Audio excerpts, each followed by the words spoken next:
कलयुग के लास्ट में क्या लिखा है कि 3 हाथ अंश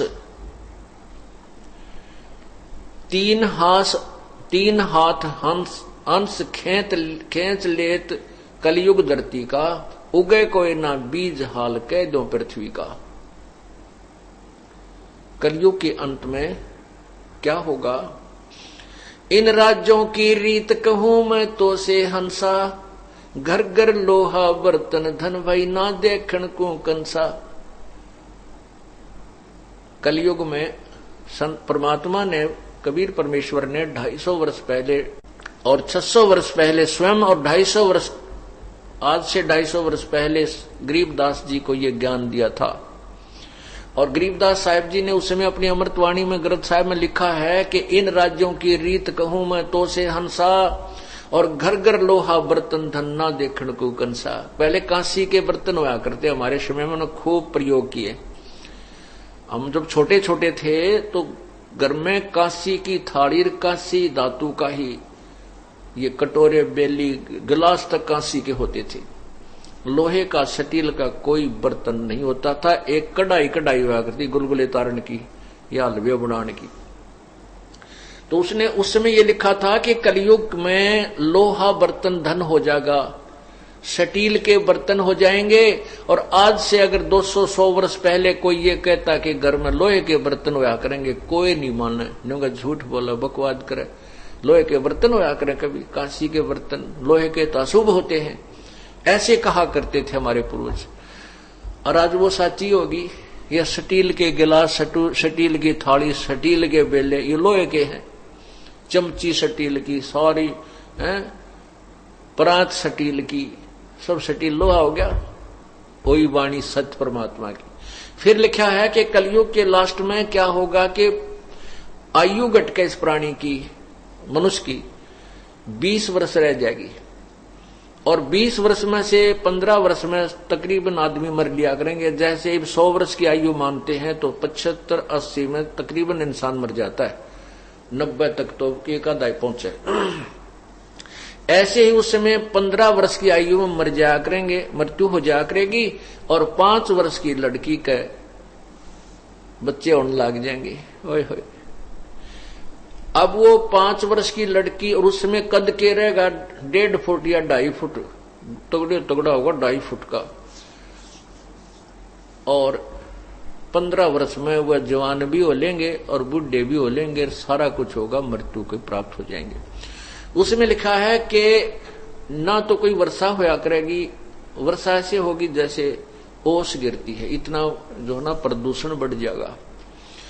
और फलदार वृक्ष नहीं रहेंगे, कांटेदार ये झाड़ी हो जाएंगी, पीपल के भी पत्ते नहीं रहेंगे, ऐसी बिरान माटी होगी। ये मकान नहीं रहेंगे, बिल खोद करके ये मनुष्य रहा करेंगे जमीन में। तो इसे हो जाएंगे 1.5-1.5, 2-2 फुट के, वो इतनी जगह खोद दी, उसमें लोटे रहा करेंगे। तो बहुत दुर्गति होगी। कहने का भाव ये है कि फिर क्या बताया कि 3 हाथ अंश खेच लेत कलयुग धरती का, उगे कोई ना बीज हाल कह दो पृथ्वी का। कलयुग के अंत में इतना बुरा हाल हो जाएगा धरती का, पृथ्वी का, कि 3 हाथ अर्थात 4.5 फुट तक नीचे तक उपजाऊ अंश नहीं रहेगा। आप देख रहे हो ये खाद डालने लग रहे, यूरिया पुरिया, इसकी इतना नीचे तक उपजाऊ इसका अंश कति खत्म हो जाएगा कुछ समय में के उपरांत। और उस समय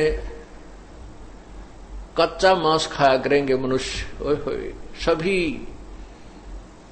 और ऐसे दुर्भिक्ष गिरा करेंगे कि मनुष्य को मनुष्य खा जाया करेगा, ऐसे अकाल गिरा करेंगे। वर्षा नहीं होगी क्योंकि इतना प्रदूषण बढ़ जाएगा। फिर क्या होगा कि कलयुग के लास्ट में केवल वो फिर 10वां अवतार आएगा, नीकलंक नाम तय। और वो फिर इन कृतघ्नी मनुष्यों को, जिनकी कोई मर्यादा नहीं रहेगी, ना वो राम नाम न चाहते होंगे, उनको ऐसे काटेगा जैसे किसान खेत में उगे हुए अड़ंगे न काटा करे, खरपतवार को काटता है, ऐसे इनको खत्म करेगा। उस समय केवल वो हंस बचेंगे जो वर्तमान में जिनके पास सार नाम होगा, ले लिया और वो पार ना होंगे, सतनाम ले लिया और वो पार नहीं हो पाए, केवल वो हंस मनुष्य जीवन में होंगे तो वो इतने इतने ही, लेकिन उनमें भक्ति की चाह फिर भी बनी रहेगी, वो शेष रहेंगे। फिर एक वो ऐसे स्थानों पर उनको जन्म देगा प्रभु, क्योंकि कहते हैं जो बच्चा गौ की नजर में यूं साईं को संत, और भक्तों के पीछे फिर वो भक्त वत्सल भगवान। उनको ऐसे स्थानों पर जन्म देगा, ऊंचे पहाड़ी क्षेत्रों में। और फिर इस पृथ्वी का जो एंड कलयुग का अंत होगा, इतनी जबरदस्त वर्षा होगी कि पूरी पृथ्वी पर सैकड़ों फुट जल खड़ा हो जाएगा, ऊपर के पहाड़ी क्षेत्र को छोड़कर। तो फिर क्या होगा कि जो पृथ्वी का उपजाऊ अंश समाप्त हो गया था, अब वो जल से वो जो अंदर का विष है पृथ्वी का, जो खाद खूद डाले वो बाहर आएगा, ऊपर आ जाएगा जल के ऊपर। धीरे धीरे वो जल सूखेगा, फिर पूरी पृथ्वी पर बाग ये वृक्ष ही वृक्ष उग जाएंगे, बहुत जबरदस्त वन होंगे। फिर ये प्रदूषण जो कार्बन डाइऑक्साइड की अधिकता हो जाएगी वो खत्म होगी, वो वृक्ष उसको खत्म करेंगे, ऑक्सीजन के भंडार इस क्षेत्र में फिर भर दिए जाएंगे, और फिर सतयुग प्रारंभ होगा। पूरी पृथ्वी पर जंगल ही जंगल होंगे, फलदार वृक्ष होंगे, बहुत पुण्यात्माओं का जन्म होगा, और प्रभु अपनी कृपा से उनको बहुत ज्यादा लाभ देगा। तो फिर वो रगड़ा शुरू हो गया। फिर अच्छे पुण्यात्मा जो अब भक्ति नहीं कर पाएंगे, नाम उनको मिल गया है, तो फिर मनुष्य शरीर होगा, फिर राजा बन जाएंगे, फिर स्वर्ग में जाएंगे, फिर नरक में आएंगे, और फिर 84 लाख, फिर इसी तरह इस चक्कर में पड़े ही रहेंगे। अब क्या होगा कि जिनको सारनाम प्राप्त है उनके ऊपर रहम करता है प्रभु, वो पार नहीं हुए। तो यहां एक ब्रह्मांड में उस परमात्मा ने अपना एक राजदूत भवन बना रखा, वो गुप्त है। तो उन प्राणियों को वहां रख लेगा, उस अपने लोक में जो एक ब्रह्मांड में प्रभु का है। तो फिर उनको रिजर्व कोटे में रखेगा, उनके पुण्यों को बचा के रखेगा, क्योंकि परमात्मा के उस स्थान पर प्राणी के अपने पुण्य नहीं अक्षीण होते, प्रभु के भंडार से वो आहार करता रहता है। और उसको फिर इस कलयुग में जो फिर चतुर्युग के जो चतुर्युगी होती है, इसके कलयुग में जो भक्ति युग आता है, उसके आसपास उसको वहां से जन्म दे देता है। तो आज जो पुण्यात्मा प्रभु के चरणों में ये आ रही है, ये वही प्राणी है, उनको परमात्मा ने अब यहां पटक दिया है दोबारा तुम्हारे को।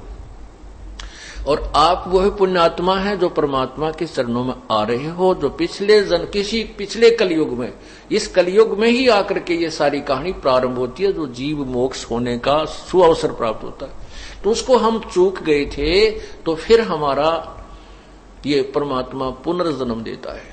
जैसे परमात्मा खुद आए, फिर क्या करते, कितने दयालु हैं।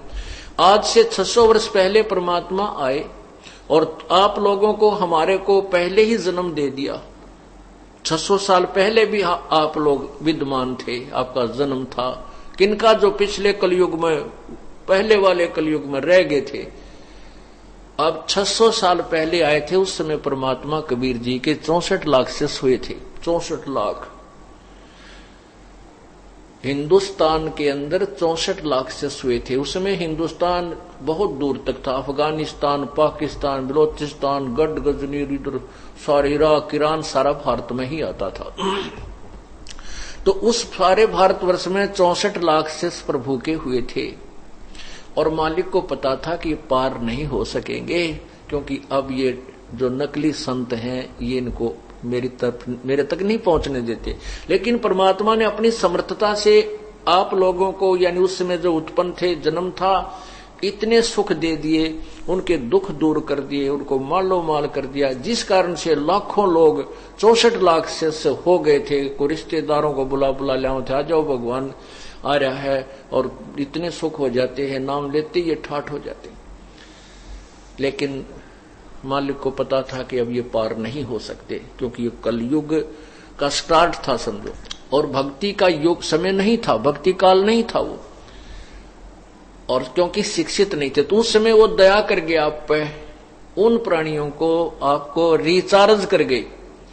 आज से 600 साल पहले आप जन्म था आप लोगों का और आपने वो परमात्मा से नाम प्राप्त किया और आपने भक्ति की, आपको फिर रिचार्ज कर गए, आपके फिर मनुष्य जन्म और अच्छे जन्म होते होते आ रहे हैं। और आज फिर अब फिर संभाल दिया आपको, अब आपको पुनः संभाल लिया। जो सतनाम तक प्राप्त करके मृत्यु को प्राप्त हो गए थे और मोक्ष प्राप्त नहीं कर सके उनमें से, और अब आपके घरों में जो जन्म होगा वो सारनाम प्राप्त प्राणी जो किस पिछले कलयुगों में रह चुके थे, रह गए थे, पार नहीं हुए थे, उनको आपके घरों में जन्म होगा। क्योंकि पहले उनके लिए आपका अपना खेत संवार दिया, उनके माता पिता को तैयार कर दिया, भक्ति पर दृढ़ कर दिया।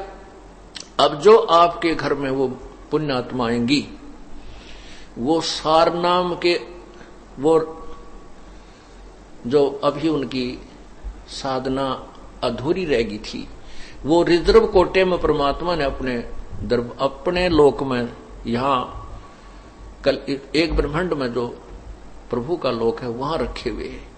अब आपके घरों में जो संतान आ रही है, जो परमात्मा के चरणों में लग चुके हैं, ये वो सार नाम की जिनकी कमाई नाम प्राप्त था